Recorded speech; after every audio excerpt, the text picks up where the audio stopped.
மச்சான் நான் 100 பேர் இருக்கும்போது என் கடையை அடிக்க வந்தாங்களா அப்போ வீடியோ எடுத்து போட்ட மாமா நீங்க அது அண்ணன் மச்சான் அவரை நன்றி சொல்லு. நீ நன்றி சொல்ற மாதிரி தெரியல. காலைல வந்தா நல்லா இருக்கும். அவர் முட்டி போட்டா நல்லா இருக்கும்.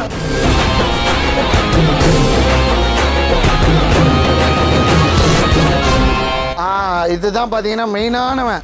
சும்மா டம்னு தூக்கி அடிப்பான். பாய் நீங்க போய் கஸ்டமர் பாருங்க. இவ்வளவு நாளா எங்கடா இருந்தீங்க?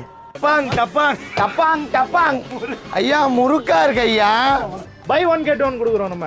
பை 1 get 1 இது மார்க்கெட்ல இது ஒன்னு வாங்குனா இது ஒன்னு ஃப்ரீயா? ஆமா வா பிடிக்காதல. இதெல்லாம் மச்சான் இதெல்லாம் யார் போடுறதுன்னு நானே சொல்லக்கூடாது. இந்த இதெல்லாம் வந்து பாய்ச்சின்னு இருக்கு. சும்மா நொறுக்கி வச்சோன்னீங்களா ஒரு கலர் இருக்கு. கொடி பறக்குதா? கை தூக்கி பேசுற அனைவரும் அண்ணன் சீமானாக முடியாது. எதிரிகளின் சதி. வெற்றி கழகம் அதிகமா ஓடுறனால இங்கேயும் வெற்றி கழகத்துக்கு டிமாண்டா இருக்கு.